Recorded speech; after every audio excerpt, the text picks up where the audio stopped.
Assalamualaikum warahmatullahi wabarakatuh. Salam Om Swastiastu, Namo Buddhaya, salam kebajikan dan salam sejahtera untuk kita semua. Pertama-tama, kami dari kelompok 1 akan mempresentasikan tentang unit 2, karakteristik dan perbedaan individu, mata kuliah perkembangan peserta didik. Karakteristik dan perbedaan individu. Setelah mempelajari uraian berikut, Anda diharapkan dapat memahami hakikat individu, memahami ciri dan sifat atau karakteristik umum individu, memahami perbedaan individu, dan yang terakhir memahami aspek-aspek pertumbuhan dan perkembangan individu. Yang pertama, ada individu dan karakteristiknya.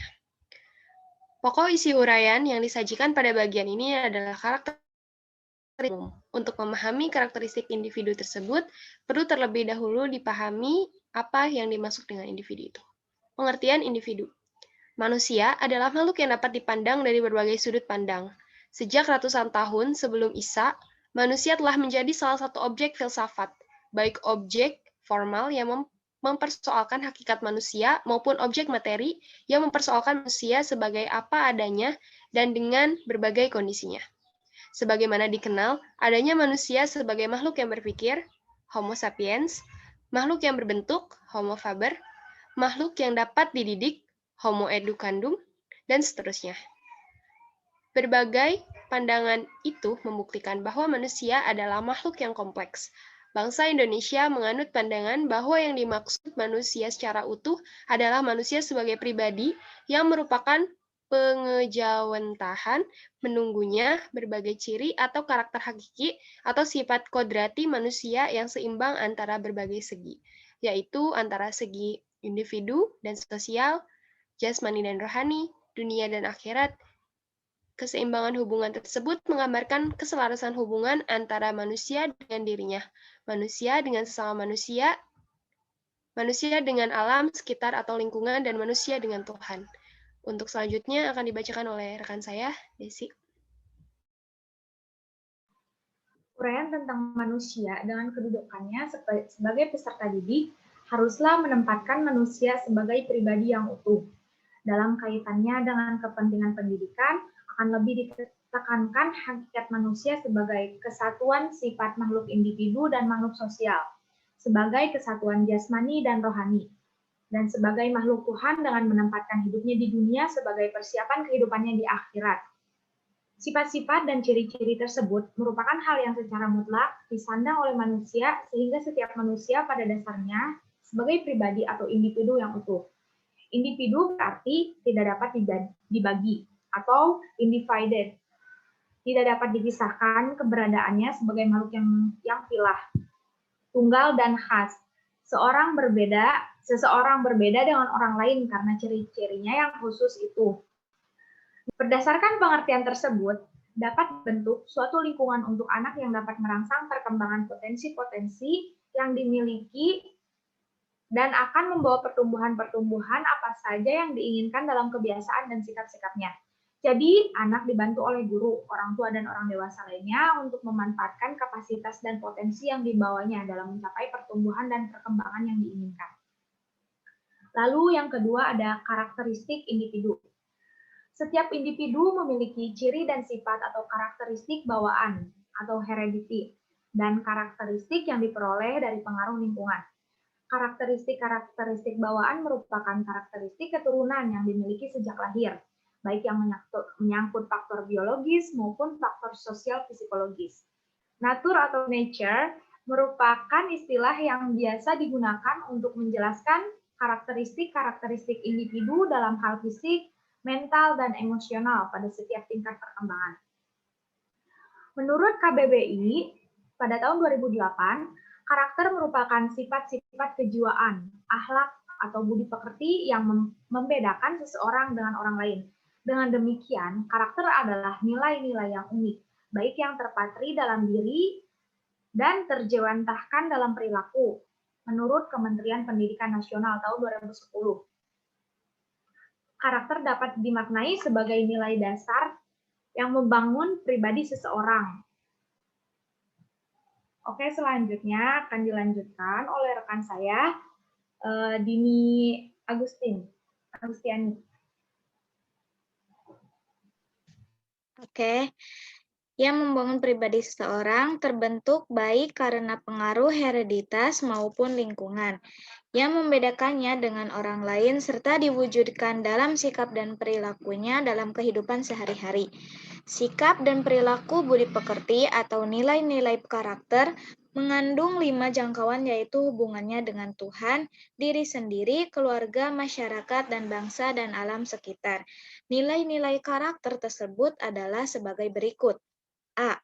Yang berhubungan dengan Tuhan beriman, bertakwa, bersyukur, jujur, berdisiplin, pemaaf, pemurah, penyayang, mawas diri, pengabdian, berpikir jauh ke depan, tawakal, ikhlas, sabar, amanah, beradab. B.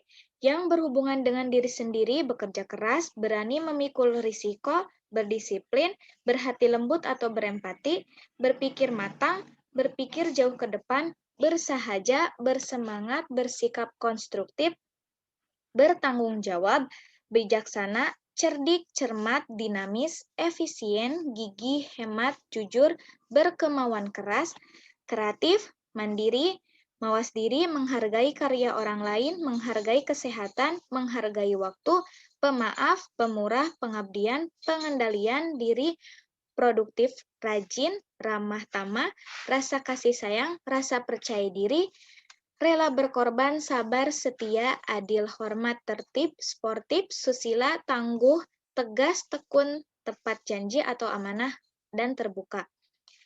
C. Yang berhubungan dengan keluarga, bekerja keras, berpikir jauh ke depan, bijaksana, cerdik, cermat, jujur, berkemauan keras, lugas, menghargai kesehatan, menghargai waktu, tertib, pemaaf, pemurah, pengabdian, ramah tamah, rasa kasih sayang, rela berkorban, sabar, setia, adil, hormat, sportif, susila, tegas, tepat janji atau amanah, dan terbuka.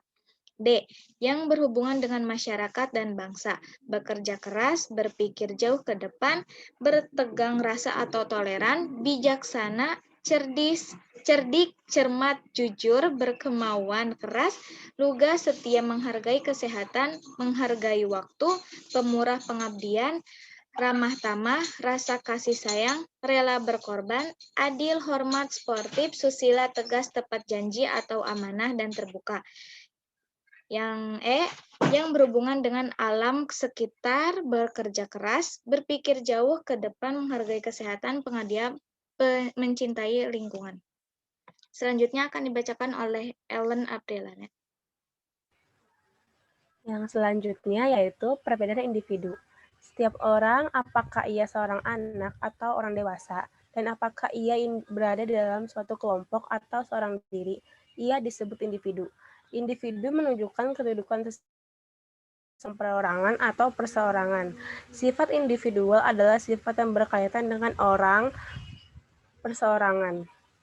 Sifat individual adalah sifat yang berkaitan dengan orang perorangan, berkaitan dengan perbedaan individual perseorangan. Ciri dan sifat orang yang satu berbeda dengan orang lainnya. Perbedaan ini disebut perbedaan individu atau perbedaan individual. Maka, perbedaan dalam perbedaan individual menurut Landgreen, menyangkut variasi yang terjadi, baik variasi pada aspek fisik maupun psikologis. Seorang ibu yang memiliki seorang bayi bertutur bahwa bayinya banyak menangis, banyak bergerak, dan kuat minum. Ibu lain juga bercerita bahwa bayinya pendiam, banyak tidur, dan kuat minum. Cerita kedua ibu itu telah menunjukkan bahwa kedua bayi itu menunjukkan ciri dan sifat yang berbeda satu sama lainnya. Seorang guru setiap tahun ajaran baru selalu berhadapan dengan siswa-siswa yang berbeda satu sama lain. Siswa-siswa di dalam satu kelas memiliki ciri dan sifat-sifat yang berbeda satu sama lainnya. Mungkin sekali dua orang dilihatnya hampir sama atau mirip. Akan tetapi, jika diamati secara cermat, antara keduanya pasti terdapat perbedaan. Gary mengategorikan perbedaan individual ke dalam bidang-bidang sebagai berikut. Yang pertama yaitu perbedaan fisik, yaitu jenis kelamin, usia, berat badan, tinggi badan, bentuk muka, bentuk mata, warna, kulit, rambut, pendengaran, penglihatan, nada suara, bau badan, kemampuan bertindak, golongan darah, kecepatan lari, kecepatan renang, tinggi, loncatan, dan semacamnya. Yang kedua, perbedaan sosial, status ekonomi, agama, kelompok keluarga, kelompok sosial, suku, dan semacamnya. Selanjutnya akan dibacakan oleh Dita Argadin. Yang ketiga, perbedaan kepribadian.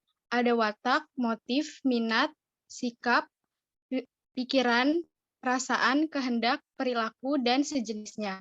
Yang keempat, ada perbedaan intelijensi dan kemampuan dasar, yaitu tinggi, sedang, rendah, atau sangat mampu, mampu, dan kurang mampu. Yang kelima, perbedaan kecakapan atau kepandaian di sekolah.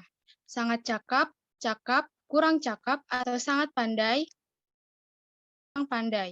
Yang keenam, ada perbedaan kognitif, yaitu perbedaan kemampuan yang berkaitan dengan penguasaan ilmu pengetahuan dan teknologi. Kemampuan ini sangat ditentukan oleh intelijensi individu. Yang ketujuh, ada perbedaan individual dalam kecakapan bahasa. Kemampuan dalam berbahasa berbeda-beda. Kemampuan berbahasa merupakan kemampuan seseorang untuk menyatakan buah pikirannya dalam bentuk ungkapan kata dan kalimat yang penuh makna, logis, dan sistematis. Yang kedelapan, ada perbedaan individu dalam kecakapan motorik.